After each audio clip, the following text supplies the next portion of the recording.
Is what looks bad today really bad? And is what looks good really good? Sometimes life surprises us in ways we never expect. Today's story will remind you that only time reveals what truly matters. In a quiet countryside, surrounded by rolling green fields and distant mountains, there lived a humble farmer named Elias. He wasn't rich, nor was he known for any great skill. But everyone in the village respected him for his hardworking nature and gentle heart. He lived with his wife and their only daughter, Anna.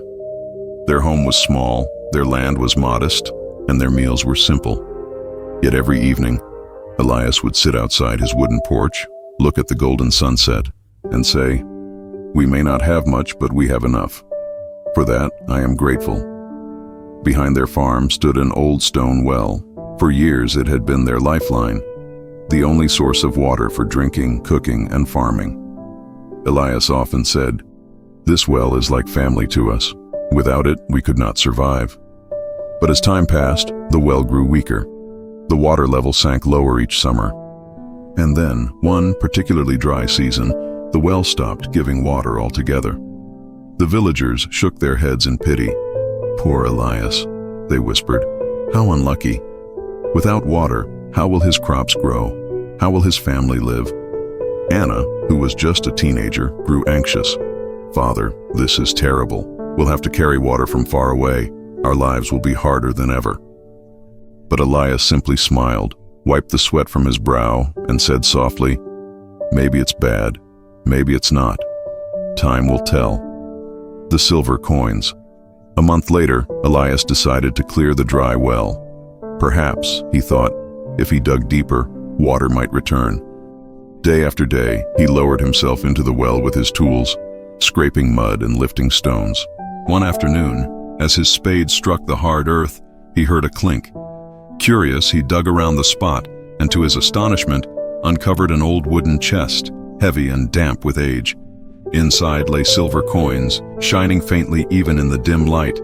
Elias climbed out of the well, trembling. Anna's eyes widened. "Father, are these real?"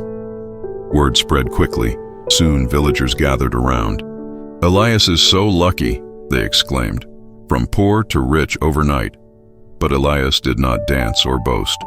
He simply looked at the chest, then at the villagers, and said calmly, "Maybe it's good, maybe it's not. Time will tell. New wealth, new trouble." With the coins, Elias bought new oxen, better tools, and fresh seeds.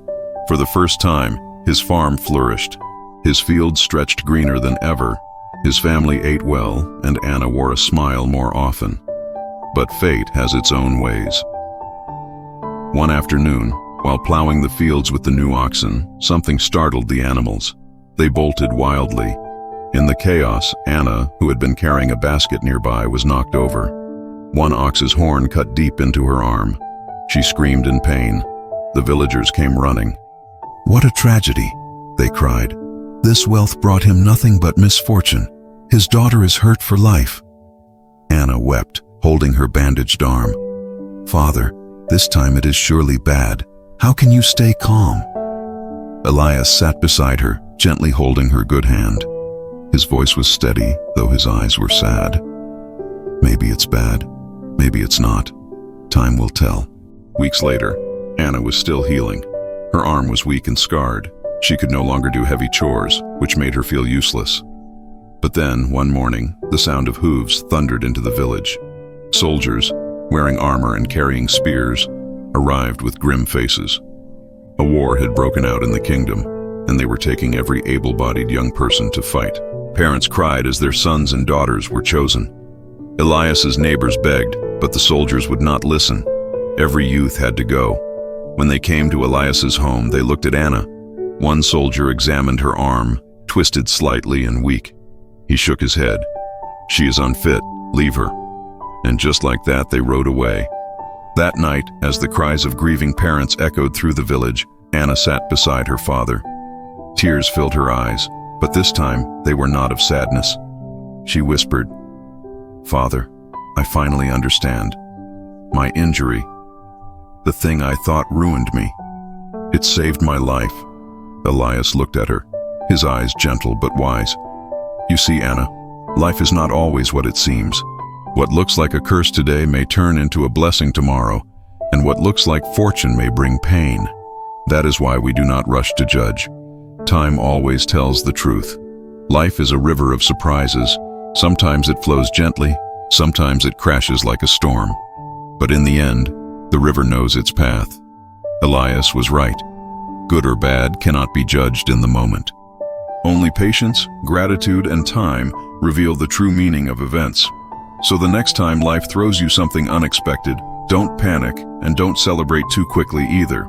Pause, trust the process, and remember Elias's words.